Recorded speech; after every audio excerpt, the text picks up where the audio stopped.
Magandang araw sa ating mga best friend. Ngayon naman po mga best, gusto ko lang i-share sa inyo, no? Yung tungkol sa diamonds ulit. Dahil ano yung mga best, napakaselan talaga ng diamonds. Akala kasi ng iba, na madali lang mag-appraise ng diamonds. Ikot kayo sa mga pawn shop. Maraming pawn shop hindi tumatanggap ng diamonds. Kasi po, ang dahilan, maselan talaga ang diamonds. Hindi yan basta-basta ang i-appraise ang diamonds. Hindi yan basta-basta magbigay ka ng presyo ng isang diamonds, mga best friend. Kaya minsan may nagko-comment sa akin, may nagsisend sa akin ng picture, tapos magkano daw yung price niya, magkano daw ang price niyan. Ito, ganyan, ganyan. Wala namang certificate na binibigay. Busa na kung may certificate, pwede ko mabigyan ng presyo yan. Kasi masaya talaga ang diamonds. Kaya po, yan po yung gusto ko i-share sa inyo, ang diamonds ko. Kasi may lumapit sa ating kakilala ko, lumapit sa akin, nagpatulong sa akin dahil yung gusto niya bilhin diamonds ay hindi niya maintindihan yung nakalagay doon. Katulad din po, nakalagay kasi doon color edge, no? Tapos yung SI1, nakalagay doon. That's excellent cut. Yun po yung nakalagay doon sa ano niya, no? 1 carat yon, 1 carat yon. Yung carat po, 1 carat yung gusto niya pakita sa akin. Yung tatlo na yon, yun yung gusto niyang maintindihan. Sabi ko yung edge kasi, yun yung kulay ng isang diamond, no? Near colorless yan. Kasi ang colorless, na pinaka the best pag nakita nyo sa isang diamond, pag ang color niya, D, ano po? D, E, F, yun po yung colorless. Na napakaganda, napakabihira lang po yan. Yung kulay na ganyan, no? D, E, F, no? Kasi karamihan, bumabagsak lang sa D, E, F, H, I, J, ganun, no? Kasi sunod alphabetical po kasi yan eh. D, E, F, tapos G, H, I, J, ano po?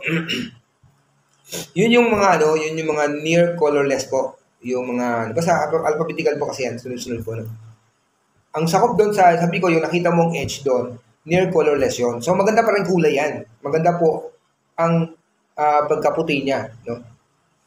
Kasi nasa edge pa siya, mga best friend. So yung mga ganun kasi, sa certificate, pag nakikita mo sa mga certificate yan, yung mga GIA certificate po ng isang diamond, yun yung makikita mo eh. Pagdating sa kulay, letra po nakikita mo doon. Pero, dito sa atin, sa pawn shop, sa mga buy and sell, may tawag sila din. Hindi po ang tawag ng mga D, E, F, ganun po, no? Hindi po ganun, hindi po letra ang sinasabi nila, binabanggit nila sa mga customers nila or sino-sino man tao. Ang gamit kasi nila, kahit sa mga trainings nila, mga nag-ano sila ng mga trainings, no? Ang gamit lang nilang mga termino dyan, yung sa pagdating sa kulay, yung white, tapos commercial white, tapos mayroong light silver cape, tsaka silver cape. Yun lang po yung apat na yon.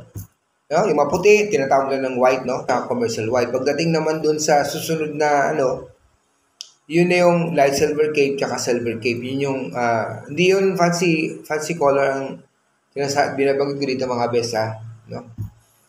So, yung yellow na yan, yung may maliit na kunting kulay na yellow na hindi mo masyadong mahalata, yun yung mga light silver cape.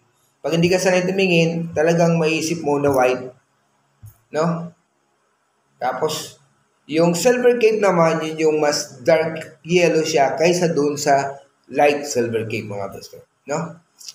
Ngayon, yun pinaliwanag ko. Yung edge, okay yun. Okay yung nakalagay doon na edge color. So pagdating naman ho kasi sa clarity, no, na SI1 nakalagay doon. Ibig sabihin, slightly included 1. Pag SI po ang nakalagay, SI1 or SI2, ang tawag po niya dito sa atin, sa pawn shop, ay Class B. Ano po? Class B. Kasi yung mga Class A na sinasabi dito sa atin, yung tinatawag na Class A sa mga pawn shop, yun yung mga VVS 1 or VVS 2. Yun po yung mga Class A, mga best. Yung very, very slight included 1. Mga ganun po. So yun yung mga, yung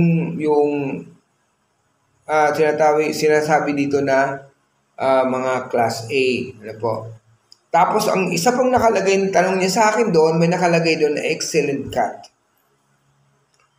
Ano po mga best? Excellent cut. No? Sabi ko, kung bibili ka ng isang diamond, kung gusto mong maganda ang brilliance and fire niya, dun ka sa excellent cut. Pag sinabi kasi excellent cut mga best, ang pinag-usapan dyan ay brilliance and fire. Yung brilyo ng isang diamond, mga best friend. Kung gaano siya kaganda, kuminang. Yung mga tilamsik ng ano niya, yung liwanag na binibigay. Yun yung sa excellent cut po ang pinag-uusapan dyan, mga best friend. No? Balik tayo doon sa una, yung sinasabing SI1, yung sa clarity po yun, no? Yung class B. Ano po? Class B. Dito kasi sa atin, sa mga local, dito sa pawn shop, ang tinatawag kasi, dalawa lang ang tinatawag. Class A at Class B. Pag ang alahas mo, ang jewelry mo, Class A, tinatanggap nila yan. Sa marunong tumanggap ng diamond, sa marunong tumingin. Pag Class B, tinatanggap pa rin nila yan, mga best. Kasi may mga ano yan may nakalagay mga presyo yan Kung Class B, ito yung presyo niya. Kung Class A, ito yung presyo niya. Ano po? Kaya pagka Class A, Class B, pwede sa pawn shop yan. Yung Class A, Class B. Pero pag Class C na po siya, hindi na siya pasok dun sa Class B. Siyempre, susunod sa Class B, Class C, ano po? Hindi na po tinatanggap sa pawn shop yan, mga best friend. Ano po? Kaya kayo, huwag kayong basta bumili ng diamonds. Kasi, pag kailangan mo ng pera, dumating ang time, baka dismayado lang kayo dahil yung mga pawn shop, tapos punta ka sa bayan sale, babagsak lang ang presyo nila. Dahil, hindi na pasok Class B yung inyong diamonds. Ano po? Ay, tapos binili mo sa isang pawn shop. Binili mo sa isang jewelry store, napakataas ang presyo niya. No? Ang diamonds. Kasi palibasa kasi hindi nyo talaga, sa marunong tumingin, alam na agad nila, ay, napamahal ako dito, ay, okay to, mura to, mahal to. Kaya nga po, advice ko sa inyo, pag may bibili rin lang kayo ng jewelry, at gusto mong may diamonds ay kumuha na kayo ng tao marunong tumingin ng diamonds. No? Magkano lang ba yung bibigyan mo sa tao? Alam mo, kaibigan mo naman, salamat lang. Kung di mo naman kaibigan, kakilala mo lang, bigyan mo lang ng kaunti. No? At least nakakasiguro ka sa binili mo, mga best friend. No? Kasi kung halimbawa, no, ang bibigyan ko lang kayo ng maliit na halimbawa dun sa Class A at Class B. Ang isang appraiser kasi, o sa International Grading System, pag sinabi kasi VVS1 mga best, kahit anong silip nila, ito kasi gamit, no, yung love lens, no, 10 times. Kahit anong silip nila dito, tapos nahirapan sila, bagamat may inclusions, no, may carbon halimbawa, maliliit, nasa side, kasi karamihan po sa mga sinabing mga BBS1, no? BBS2, ang mga inclusions niyan mga best friend, malamang lang yan sa malamang talaga nandito sa may gilid. Hindi yan sa table, banda. At mahirap yan tingnan. Mahirap mong makita yan. Yung mga magagaling ng tumingin sa mga diamonds, nahirapan pa sila. No? Bago nila makita ang isang inclusions, ang isang flows ng isang diamond, yun yung mga VVS1 or VVS2 mga best friend.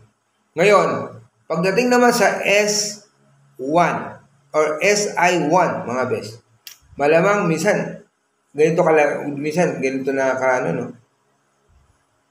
Yan, ganyan. Papansin dark, no? Parang ganito lang po, no? Kita nyo ba? No? Pero nasa bandang siyang, nakita niyo po ba, no? Ganyan po, no?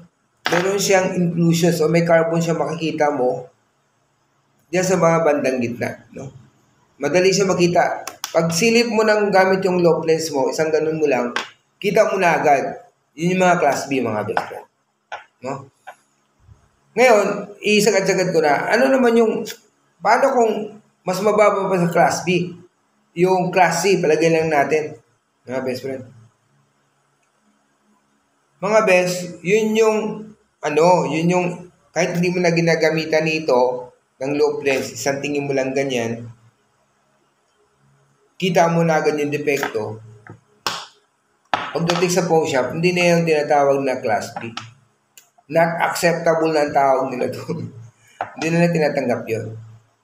So, yung SI1, yun yung may nakikita ka, pero hindi ka nahirapan. Isang silip mo lang na hindi ka nahirapan sa tinitingnan mong o hinahanap mong inclusion sa isang bato, sa isang diamond, mga best friend.